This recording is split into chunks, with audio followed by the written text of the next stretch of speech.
Dogs are awesome. I mean, literally, just a smile on a dog's face has the ability to light your heart up. And I've even come up with an equation for this, just how awesome they are. Take anything, any situation that there is. Fire a dog in there, and it's going to become awesome. For instance, mud. It's not awesome. But now you put a dog into that situation, and you have awesome. And the best part is that science backs up just how awesome dogs are. Harvard University recently conducted a study and found that just by owning a dog, it not only does it have the ability to make you happy, but it can make you healthier. Just petting your dog has the ability to lower your blood pressure, lower your heart rate, make you calmer and more mindful. Owning a dog has those who are isolated within their homes getting out more interactive, interacting within their communities. I've even come up with an equation thinking and showing that dogs have the ability to grow our communities. For instance, take a look at Jack. Jack never really got out much, stayed at home a lot. That wasn't until he got a puppy. And then Jack was forced to get out and walk his puppy. Here is where Jack meets Jill. Jill falls in love with Jack's puppy. 1 year later, they have a baby, community growth. And 41% of North Americans today actually have a dog. Now, as awesome as dogs are, sadly, they're flawed, according to science. You see, dogs today aren't living that long, not as long as they should, and they're dying very young. And when we ask the questions why, these animals are leading in some pretty scary statistics. And we have to start looking around the world at these statistics. We know that in the last 5 years in the United Kingdom, diabetes is up 900% when it comes to the dog. In North America, the obesity epidemic is up 60%. These animals are plagued with obesity, and that statistic continues to climb. And the worst one, the most staggering statistic of all, the one that is decimating our pets all over the planet, is cancer. 1 in 2 dogs today will succumb to cancer. And in fact, research is showing that out of any mammal on the planet, the dog has the highest rate of cancer. And this has left scientists scratching their heads. What's happening? So what you're seeing now is the largest canine study to ever be conducted. 3,000 dogs, $25 million to figure out why is the dog so broken. And it's being conducted on golden retrievers. So we have to ask the question, what is going on? Now, according to Dr. Lappin, who's involved in the study, he said that when he graduated from vet school in the 70s, dogs used to live to be 17. Sadly, today, they're only living to be 11. And the golden retriever itself is only living to be 9 or 10. So what is it? What are these factors that are plaguing us with cancer?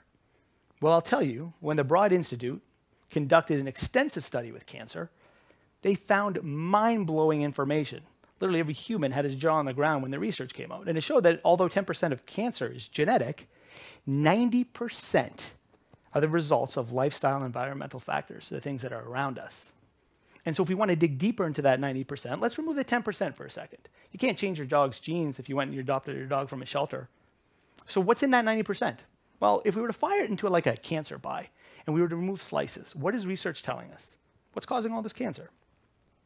Stress, obesity, infection, sedentary lifestyle, lack of exercise, and toxins and pollution. But it leaves us with this giant piece to the puzzle, that big piece right there. And what is it you're seeing? It's diet. And according to science, this is the most important piece that we're not focusing on. In fact, after multiple studies, 30 to 40% of all cancers can be prevented by simply implementing dietary changes. 40% of cancer can be prevented by food. In 2013, my dog Sammy was diagnosed with cancer. And so I knew I needed to do everything I could in my power to figure out how and why this happened. I burnt through routers, Ethernet cords, researching day in and day out, trying to figure out how was I going to stop this disease from progressing in her body. And when research pointed to me that 40% of cancer was in the diet, I knew that's where I had to start. So I set out on a worldwide journey, traveling around the world looking for answers. And today, I'm going to share with you my journey. But before I do, there's a very important word that we all need to understand. And that word's called nutrigenomics. And nutrigenomics is the new science between the correlation of diet and how it affects our DNA. For example, let's say you were handed a whole bunch of lousy genes. Your parents, their parents, their parents, there was cancer in that whole family. You have the ability to keep those genes off by putting good functional foods in your body. But then you go and you start putting things in your body that aren't so good. You have the ability to spark those genes on. And you're creating disease. And I knew that there was going to be a correlation between nutrigenomics and my dog. And so my journey started. And as a blogger today, I go to information to the World Wide Web, a digital community's largest interactive database where all the information in the world is there. And for me, it seemed pretty evident where I was going to go. I wanted to know what are the oldest dogs in the world were eating. Logically, these dogs were bulletproofing themselves from cancer, so what were they doing? So I started to travel and I started to research. And I found dogs on all different parts of the continent that were living in their teens and in their 20s until a viral post that literally broke the internet. And it was discovered that the oldest dog in the world was discovered in Australia. Meet Brian McLaren, a dairy farmer, a beautiful man with a simple life and a beautiful dog. And he had no idea that his 30-year Kelpie, 30-year-old dog, was going to be a world record holder for the oldest dog in the world. So this is where I had to start. I needed to talk to this man. Oh my gosh, Brian, tell me, what were you feeding your pet? Now, he told me that there were a couple factors here when he was feeding Maggie. For instance, he wasn't feeding her a lot. Calorie restriction. He said some days the dogs wouldn't eat. She was self-fasting. And then exercise came into the equation. I told him here in North America, people like to go outside after work and walk the dog around the block for 20 minutes. Or they've got that wonderful giant fence in the yard and just let the dog go run in the yard. And he laughed at me. And he said to me, my dog on average gets 9 kilometers of exercise a day. She follows me around while I'm driving around in the tractor. And so when it came to her diet, please share it with me, he told me, look, every day I share with her a giant glass of raw-fed grass milk that comes straight from the cow. And then at night, sometimes she sneaks around after there's a cattle birth and she starts eating cattle placenta. It's not going to be bottled. But then he also told me that he was adding some unconventional things into her bowl that he believes increased her longevity. So I had to know. But before I share that, I knew I needed more data. And what you're seeing here is the longest observational study to date.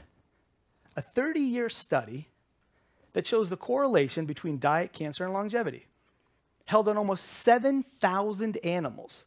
And heading the study was a Norwegian researcher named Thomas Sandberg. And so I got in contact with Thomas. And this beautiful man was willing to share 16 years already into the project of his data that I'm going to share with you today. And so what you're looking at is a researcher's graph, terribly cluttered, very hard to figure out.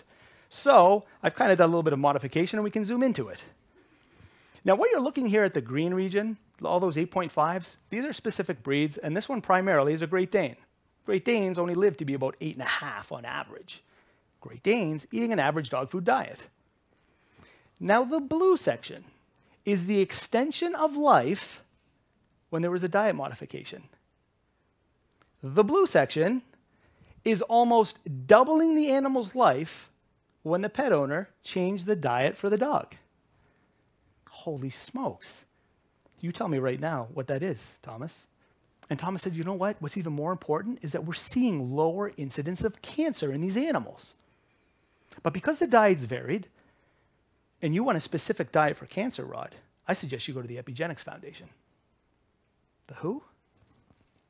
The Epigenetics Foundation is a world-leading foundation that is funding studies in the research between cancer, diet, lifestyle, longevity, all the things that I was just talking to you about.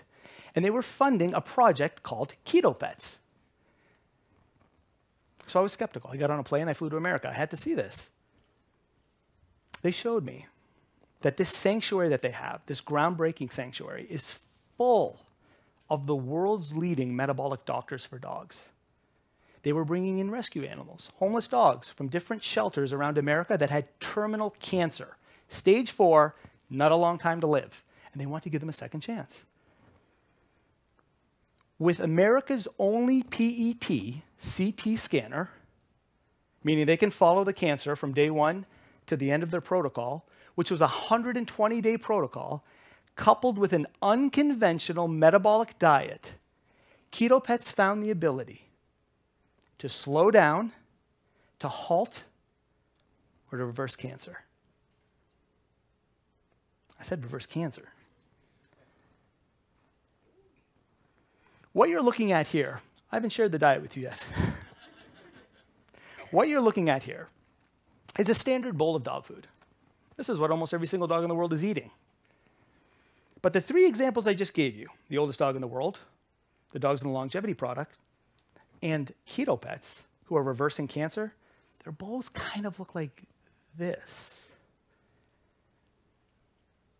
And what you're looking at is a full bowl of unprocessed fresh food.